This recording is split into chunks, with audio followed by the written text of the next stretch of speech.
expectations for the Rangers this year were non-existent, and a pretty bad April confirmed that those expectations were probably accurate. But guess what happened? The Rangers looked really good in May. Are they going to be a sneaky team? We're going to be doing a crossover with Brice Paterik of Locked On Rangers. This is Locked On MLB.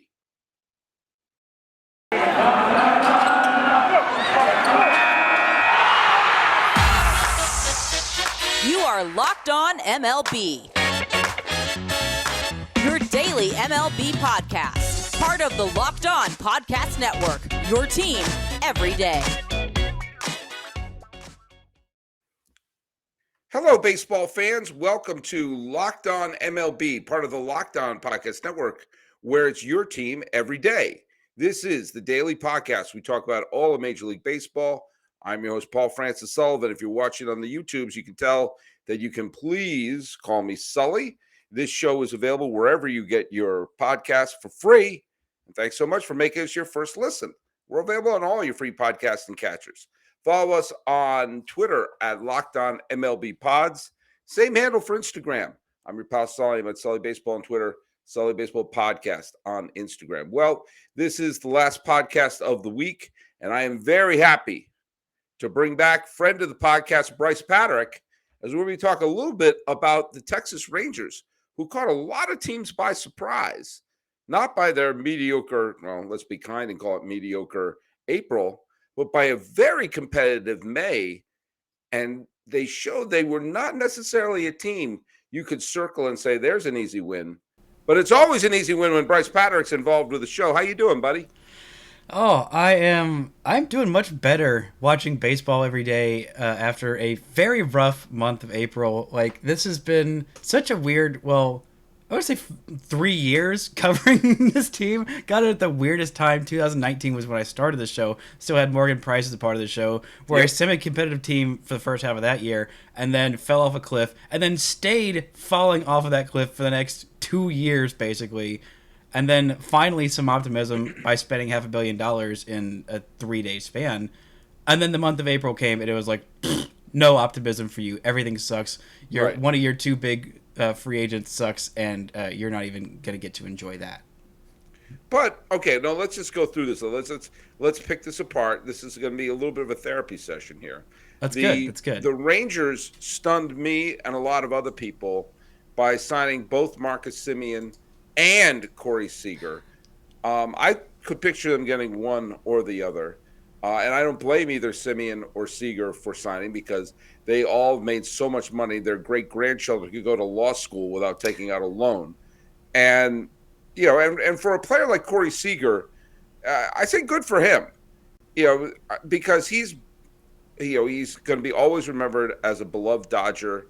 He was a World Series and NLCS MVP. And the Dodgers decided to not give him the contract extension. So when it's a situation like that, I'm always happy when the guy just, hits the lottery, whether it's for a good team or not. Boom. Yeah, there you go. That's Chris Bryant. The Cubs didn't want to, you delivered a World Series title and I didn't give you a contract for life.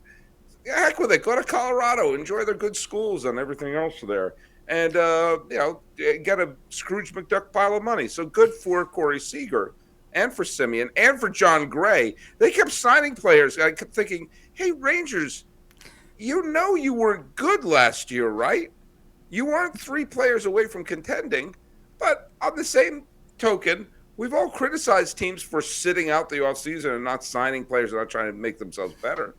At least the Rangers tried. Yeah, and the Rangers did this fun thing where they found the biggest market inefficiency in baseball. Actually paying good players what they're worth. It's wild how easy that is. And so the thing about getting Marcus Semien was the first domino to fall. I think Gray might have been a little bit before, but Corey Seager said in the press conference that he wasn't going there if he was going to be the only guy. I mean, he had good relationships with Chris Woodward. Obviously, he had the World Series run that was at the Shed in Arlington, and he hit very well there, and he has continued to hit very well there. But he's like, I'm not going to go and be the only martyr/savior on this team. So they had to pony up and go get Semien first. And there's a lot of talk. It happens a lot in Dallas Mavericks free agency and their faux pas. And any Texas team in free agency, they're like, oh well, there's no state tax, and oh, Dallas is so nice, and they're like, oh well, look at this new stadium, it's so fancy and all. Like the underneath it, the facilities are so nice. And like normally it's like, okay, like these guys are Major League Baseball players, like they know nice facilities. But I think for Marcus Semien, that really made a difference, especially, well, I mean, more the guaranteed $175 million when he hasn't made a whole lot in his career. But he's a guy who, even though he grew up in the Bay and went to Cal and, like, loved Oakland, they were never going to pony up. They also had, they're the A's. They don't spend a whole lot of money on anything, much less nice facilities. And then for his 1 year in Toronto, he was half in Buffalo, half in Toronto. Like, he didn't really have a home stadium. So, like, going there and having these nice facilities and stuff, I think that actually, like, made a little bit of a difference. Plus, I'm pretty darn sure nobody else even offered him, like, 5 years. Maybe other teams gave him 5 years, but nobody else was going to go 7 years on him. And it's been a little bit of a rough start for him, but he is starting to turn around. He had his first home run at home today, had his first home run of the season against his former team in Oakland, I believe, last week, however long it's been since then. But he's starting to show some signs of life and has an on-base over 370 in his last 7 games and slugging 500. And then so it was a really, really rough start. But I'm giving credit to having a talk with Adrian Beltre, who knew what it was like to sign a big contract and then disappoint, because he did that in Seattle. So, I'm always giving credit to Adrian Beltre. Well, you should. He's going to the Hall of Fame.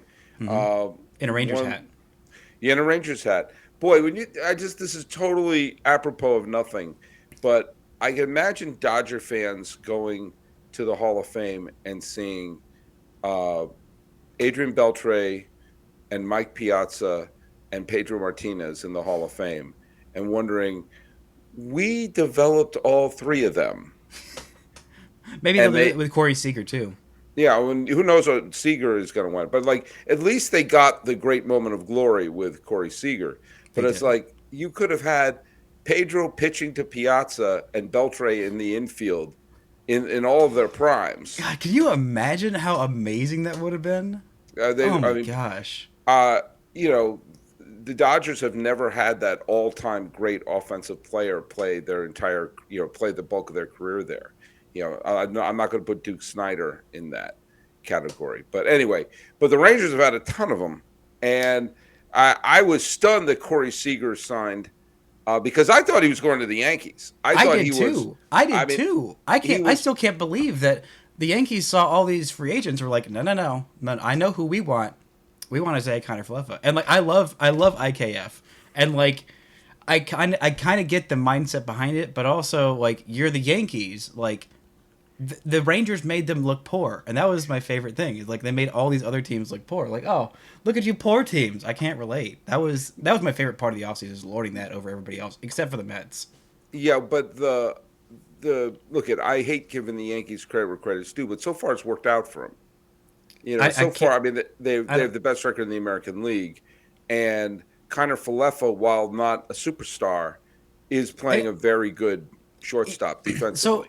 So he is like, that's why I get it in hindsight. Because it's a total hindsight. I trashed him like crazy. Yeah. Well, I mean, I even got it like at the time, like, all right, like I'd heard rumblings and I'm like, all right, that kind of makes sense. Like you go get, because I mean they've been horrible defensively on the infield for a while, and IKF is like one of the best defensive infielders in baseball. And like when you've got the top of your lineup with Aaron Judge and Giancarlo Stanton and Joey Gallo and Rizzo and now Matt Carpenter, another former Ranger, but like it makes sense. You can sacrifice one of those 8 or 9 spots in your lineup for a guy who can make some offensive contributions, literally has like bottom of the scale power, but like will put together decent plate appearances and will play some amazing shortstop. Like they have needed a big defensive upgrade at shortstop for a while. So like I get it. Yeah. Well, I was all about firing Cashman and Boone in the offseason. I thought they should just go out and try to find a new job. And if they had done that, I would recommend LinkedIn Jobs. That's here to make it easier to find people you want to talk to faster and for free. You can create a job post in minutes on LinkedIn Jobs to reach your network and beyond to the world's largest professional network over 110 million people, including me, and I'm guessing Brian Cashman and Aaron Boone, and pretty And soon Joe Joe and, Girardi. Pretty soon, and Joey Gallo. I'm pretty sure he made a LinkedIn profile I'm sure he did. during the off season as like a joke. Yeah, well, you can add your job and the purple hashtag hiring frame to your LinkedIn profile to spread the word that you're hiring so your network can help you find the right people to hire. Simple tools like screening question make it easy to focus on candidates with the right skills and experience so you can quickly prioritize who you want to interview and hire. It's why small businesses write LinkedIn jobs number one in delivering quality hires versus leading competitors. LinkedIn Jobs helps you find the candidates you want to talk to faster. Did you know every week nearly 40 million job seekers visit LinkedIn? I did 39 million times just last week. Post your job for free at linkedin.com/lockedonmlb. That's linkedin.com/lockedonmlb to post your job for free. Terms and conditions apply. Hey, thanks so much for listening. We got an important favor to ask you. We're putting together a survey so we can learn more about listeners like you and make your favorite Locked On podcast easier for you to say, even better. This is your opportunity to tell us what you like and don't like about Locked On Podcasts. Go to lockedonpodcast.com/survey right now to get started. It won't take very long, and everyone that completes the survey can qualify for a chance to win one of 10 $100 Ticketmaster gift cards. To take our audience survey, go to lockedonpodcast.com/survey. Thanks so much for your help. Hey, we're doing a Locked On MLB, Locked On Rangers crossover here. Not the New York Rangers, the Texas Rangers. Want to make sure that absolutely clear. But if you're a New York Ranger fan, welcome aboard. They're going far in the Stanley Cup playoffs as of this recording. But hey, John Gray signed with them. He's had actually a couple of pretty good games recently. And Joe Barlow has pitched very, very well out of the bullpen. Martin Perez, who I love. Why can't the Red Sox find a pitcher like Martin Perez? Oh, it's a shame. They should pick up a guy like him. They've been getting decent pitching. Their hitting is starting to turn around, and despite a real clunker of an April, they wound up winning 17 out of 27 games in May, including the aforementioned series against Oakland, the series against. They won the first two games against Tampa. Did they win today? No, they lost today. All right. Well, there you go. They split the series against Tampa, and that was a good series. Tampa was really good, but like the thing about this that surprised me the most is the Rangers did this against a very difficult schedule in May. Like they were not playing cakewalk teams outside of Oakland, and even Oakland is like scrappy. Oakland's a scrappy team. Well, Kansas City, I will say they were a bit of a cakewalk, but they had one game against Atlanta where they won and started off there.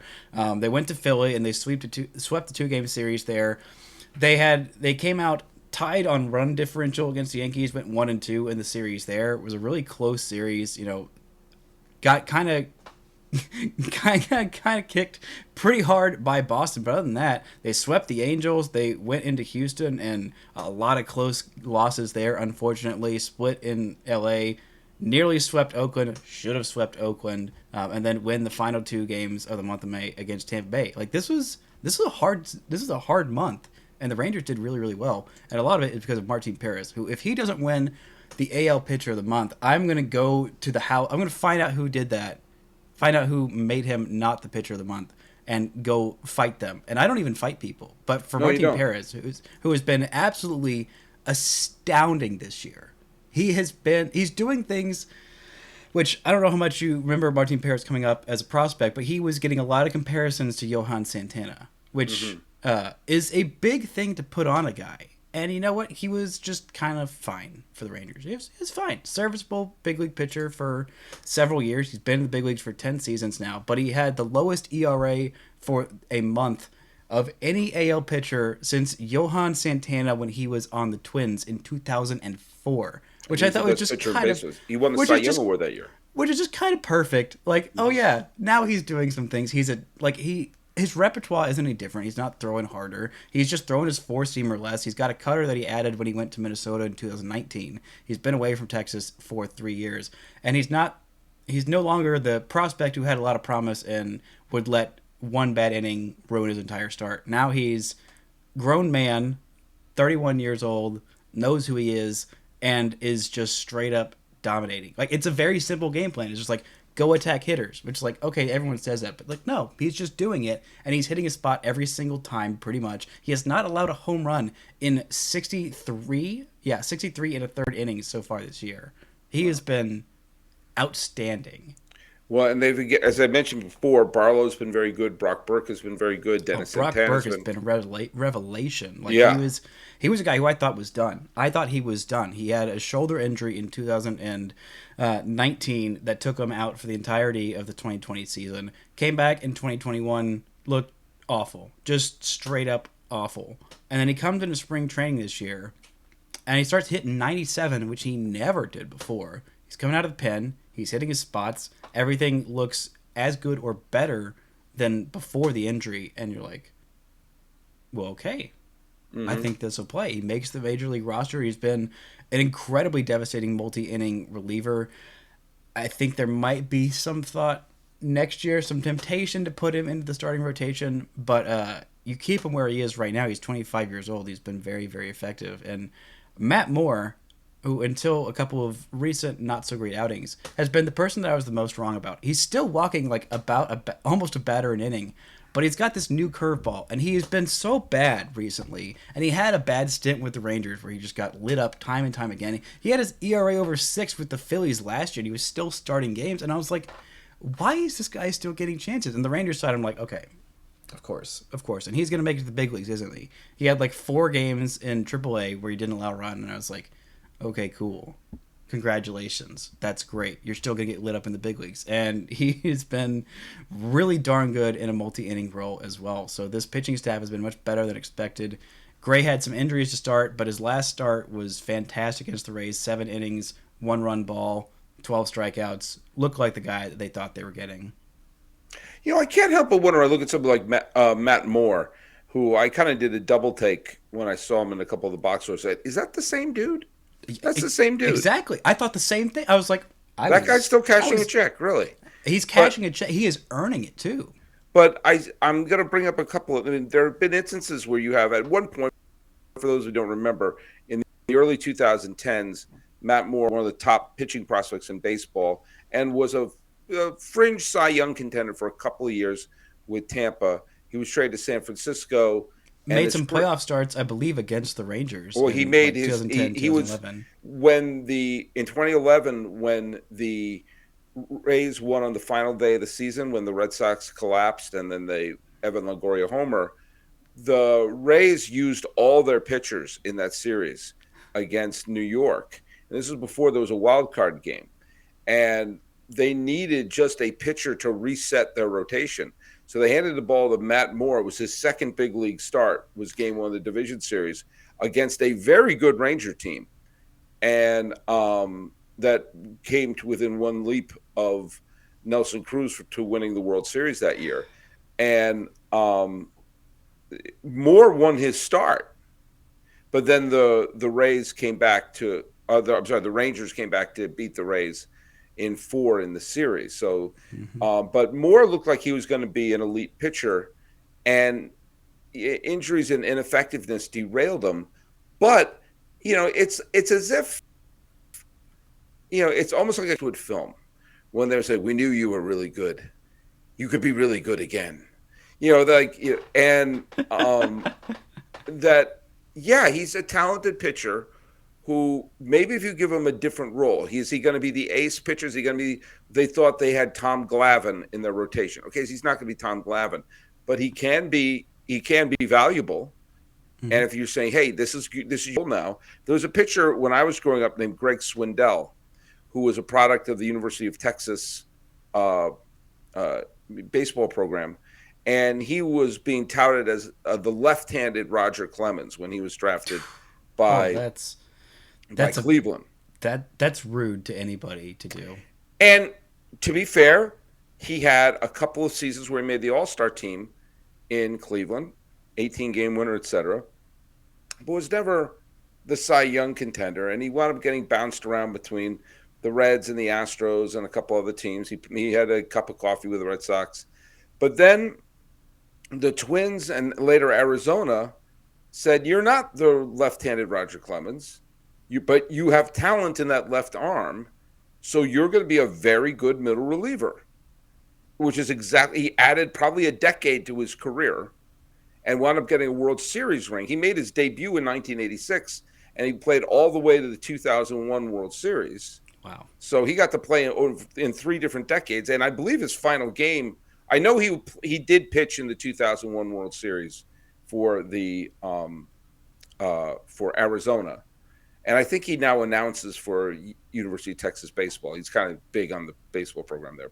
But by saying, hey, you're no longer a starting pitcher. Tony La Russa did that with Dennis Eckersley and Rick Honeycutt. He said, you're no longer starting pitchers. You're going to be out of the bullpen. And Dennis Eckersley in the Hall of Fame because of that decision. Moore is an undeniably talented pitcher. And the Rangers probably intelligently and probably really inexpensively tapped into a quality arm to give them depth to the bullpen, which if they're going to make any run at one of those wild card spots, they need pitching depth. And so why not get it when it's almost for free? Yeah, I mean, it was a smart move. The Rangers' pen was horrendous to start the season. For the first, 3 weeks to month, they were absolutely horrible. They had Greg Holland. They thought, you know what? Why not see if Greg Holland's got anything left? He most definitely did not. Very, very assuredly did not have anything left in the pen, in his arm. They just DFA'd Albert Abreu, who was the principal return in the Jose Trevino trade.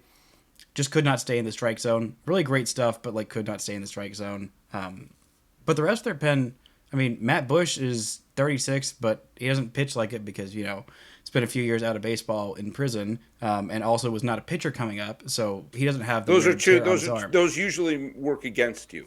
Yeah, being in jail and not being a pitcher usually prevent you from giving the team pitching depth. Well, then you start working out at a Golden Corral with the Rangers scout, and you're throwing 95 miles an hour and have one of the best spin rates on your fastball. It's like, all right, that might be worth some play, and he has been very effective for the Rangers. Hasn't pitched in 2 years, and he's 36, and he's doing this stuff. But this is very, very exciting. But I think going back, something I want to touch on later in the show. I think we want to tell some people about some nice stuff. But later in the show, I want to talk about why I was so surprised by the Rangers' big signings. But I feel like there's something else that we should talk about first.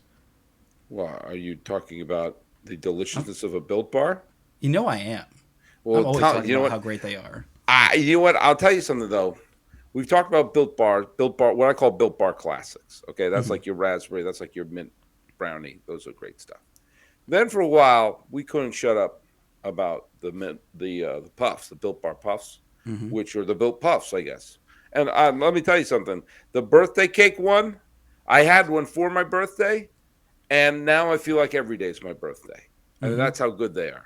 But there's no way Built Bar has created something brand new. Is it possible, Brice? Oh, it's possible, and it's happened. What? It's the Built granola bars. They are just doing all kinds of new things over at Built Bar. I can't even believe the ingenuity and the genius they have making things over there that are all good for you, and they're absolutely delicious too. I don't know how they do it, Sully. In the 60s and 70s, our greatest minds worked for the space program. Now, our greatest minds work for Built.com, where they have new flavors for you all the time. Now, let me tell you something. Even though you just told me about this granola, I now know a lot about it. With 150 calories, 50 grams of protein, and only 4 grams of sugar, Built granolas will change your world, okay? Which is a bold statement for a granola bar. But do you know what? They back it up. They have cracked the code. These are code crackers, you understand, to a better granola. They are going to win the Nobel Prize based upon granola experience. They're a perfectly healthy snack to pack in your lunch, take on the road, or eat as a snack. I bet they have one on the space shuttle. And they're made with collagen protein, which your body absorbs more efficiently and provides tons of health benefits. So if you've been waiting for a healthy and nutritious granola bar to hit the market, this is your time. Head to Built.com right now to get the Built Granola Bar. 3 delicious flavors to try. Boom, chocolate peanut butter. Boom, chocolate coconut. And boom, white chocolate berry. which is also my wrestling name. Don't miss out. You got to get yours today. Go to built.com to get Built granola bars now. Go to built.com, use promo code LOCK15, get 15% off your order. Use promo code LOCK15 for 15% off at built.com. Hey, we're crossing over. This is Locked On MLB. I'm your pal Sully. It's Locked On Rangers. It's your pal Brice Paterik. And we are going to be talking about, well, the fact that some of those signings caught my buddy Brice Paterik a little bit off guard. Tell us a little bit about it and some, let's be some positive energy here. So, one of the things that caught me the most off guard is that this wouldn't be I wouldn't be doing my due diligence in shoehorning Joey Gallo into the conversation if I hopped on Locked On MLB. For those of you who don't know, I am a sycophant for Joey Gallo, even after he's left, and I'm still pining for the Rangers to sign him once the Yankees have to shell out $800 million on this next Aaron Judge contract. But anyway, the reason the Rangers traded Joey Gallo, who was their best homegrown player since basically Mark Teixeira, since Mark Teixeira, is because they didn't want to meet his demands for a contract extension. They just were not even in the ballpark. I was just like, all right, let's trade you. Let's trade you to the Yankees, which felt very rude to me personally.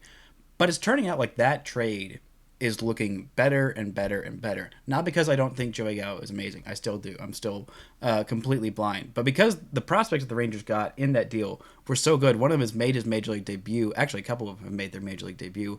But one of them did it this week in Josh Smith, who's a guy who plays shortstop, third base, and now center field. On-base machine, had 3 hits in his first Major League game. Glenn Otto is a guy who's from Texas. He went to Rice, and has been very serviceable as a 5th starter in this rotation. And then Ezekiel Duran, who is a second baseman / shortstop / third baseman / whatever, who has 22 doubles already this season and is looking like he's going to be a big leaguer at some point. But also, Joey Gallo is a free agent at the end of the season, and the Yankees are going to have to make a decision on that. And I think the Rangers might have a choice to pay him.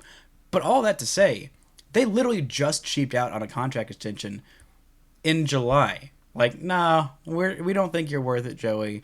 And then they had all this talk at the beginning of the offseason, like, oh, we're going to get somebody. Ooh, we're going to sign some big free agents, something that we haven't really done since, like, Adrian Beltre in 2011. It's been a decade. I'm like, all right, y'all are really talking a whole lot. I don't freaking believe you. And then, boom, here they go. Get 3, 4, 5 major acquisitions in the offseason, and Semien and Seager. And don't sleep on Mitch Garver, who is not catching, maybe even for the rest of this year. He is just a DH only. He has a elbow injury, but his bat is dangerous and has been very, very good since he got off the IL. So it's dangerous to do a fast rebuild, because if you do it wrong, then you're going to be back in the rebuild. You're going to be mediocre for 2 years and think you're coming up, and then you're going to be back in the rebuild for another 5-6 years and set your organization What happened to the back. Padres in the mid-2010s? They tried a fast rebuild, and it was disastrous.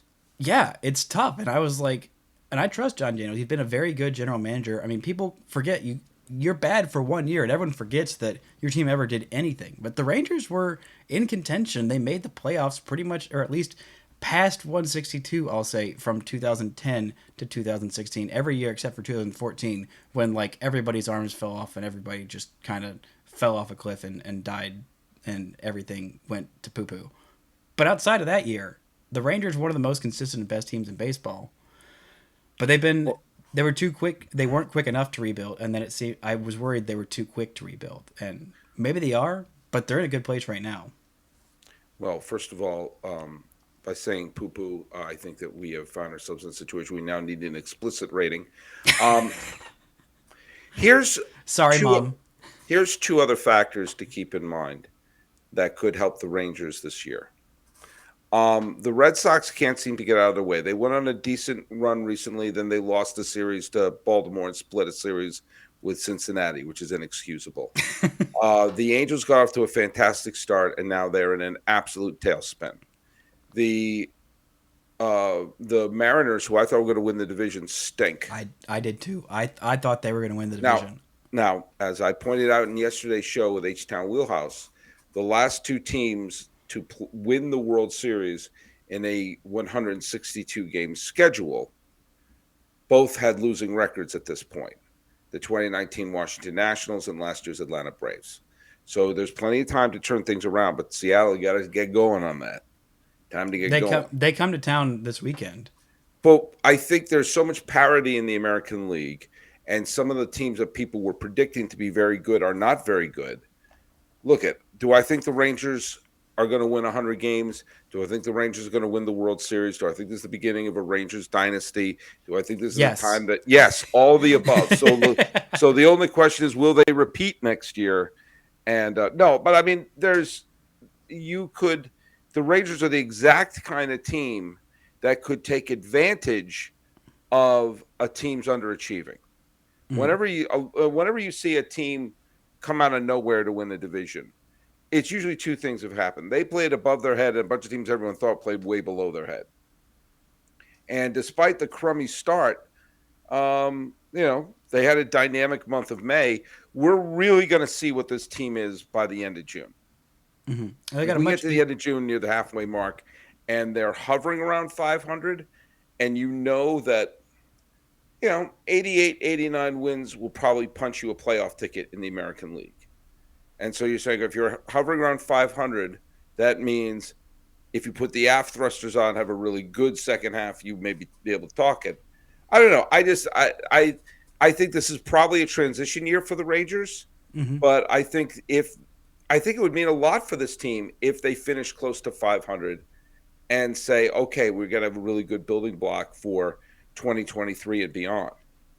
Yeah, and I that was my goal going into the season. I didn't think – I mean, the teams that go from 100 losses to 100 wins, it's literally just been like the Twins in like 2016 to 17, sometime very recently. And like that's it.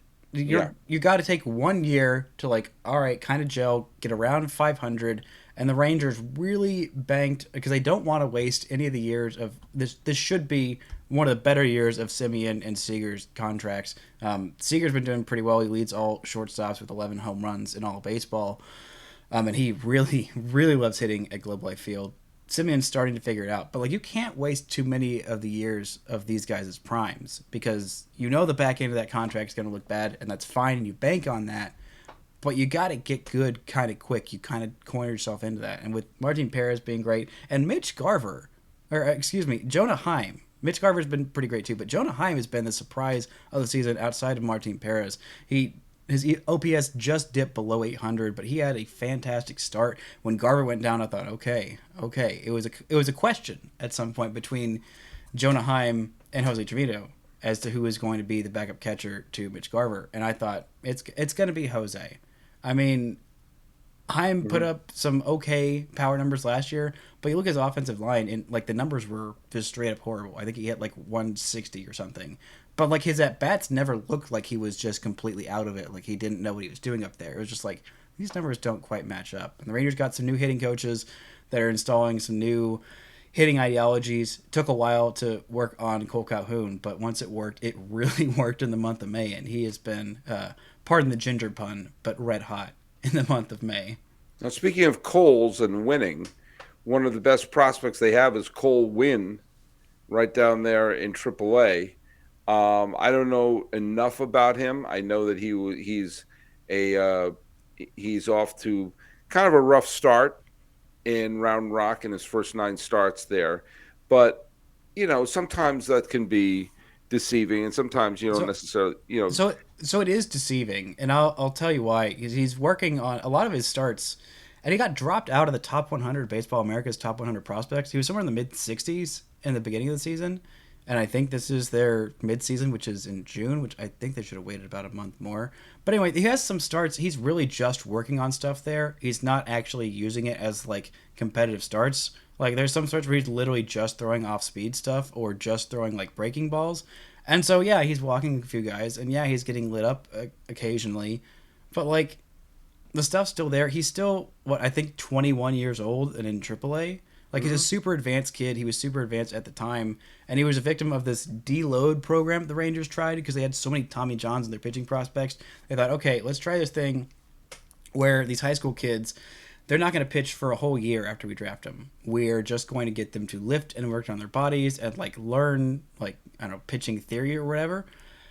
And turns out that did not go very well. It did not go very well at all. There were a lot more Tommy Johns because of that, and the only one to survive without Tommy John or without completely like derailing his career was Cole Winn. And he had a bunch of walk issues when he came back because he didn't have a feel for his pitches because he didn't pitch for a year because the Rangers thought that was the idea. I don't blame him. They had to do something. Right. But like he's a really smart kid, really advanced kid, and I saw him a couple times in Double A last year, and that dude knows what he's doing, and he does it very well. The only reason that his numbers have been so bad is because he has not been pitching to put up good numbers. He's been pitching to work on pitches so that when he gets to the big leagues, maybe sometime by the end of this year, he will be pretty darn good and dang well ready. And he's got the name for it, Cole Winn. You know, I'm just saying. A good friend of our family's, his last name is Loss, and I'm really glad that they are not in. You're not going to last very long in professional sports with a name like Loss. Well, look at Brice Paterik. Thanks so much for being part. I want to send out 3 quick shout-outs to big fans of the show who are all going through a little something right now. A big fan from I've known for years who was a guest on the original Sully Baseball Daily podcast. Anna, the goat farmer, is going through little brain surgery right now in Wisconsin. Get better. Barb in Tampa Bay, who gave us the call-in from the playoffs a few years ago, rabid Tampa Bay Rays fan, rabid Lightning fan, is going through COVID and also another medical procedure, in our thoughts. And one of the great podcasters, Mr. Jim O'Kane, who's in charge of all the Movie by Minute podcasts, and I just finished doing Silverado Minute for the Movie by Minute. I know he's going through some cancer treatment right now. So, Jim, get better. You know that we're rooting for you here. And thanks so much for listening this week. Brice Paterik, where can people hear your show? Well, you can find Locked on Rangers wherever you get your podcast. Make sure you find the baseball one, not the hockey one. The hockey one's pretty good, though. There's some good people over there. Subscribe to both of them. Yeah, when in doubt, subscribe to both of them. Yeah, you can find me on Twitter at Brice Paterik. I'm the only Brice Paterik that exists. It's Brice with an I, not with a Y. Everyone who spells with a Y is a pretender, and I blame Bryce Harper for all those wrong misspellings of my name. Now you're talking. And we're at Locked On MLB Pods on Twitter, same handle for Instagram. I'm your pal Sully. I'm at Sully Baseball on Twitter, Sully Baseball Podcast on Instagram. Talking about the surprising Rangers and wondering how much more can they surprise with the great Brice Paterik in Locked On MLB, Locked On Rangers crossover. I'm your host, Paul Francis Sullivan. Have a great weekend, everybody. Please call me Sully.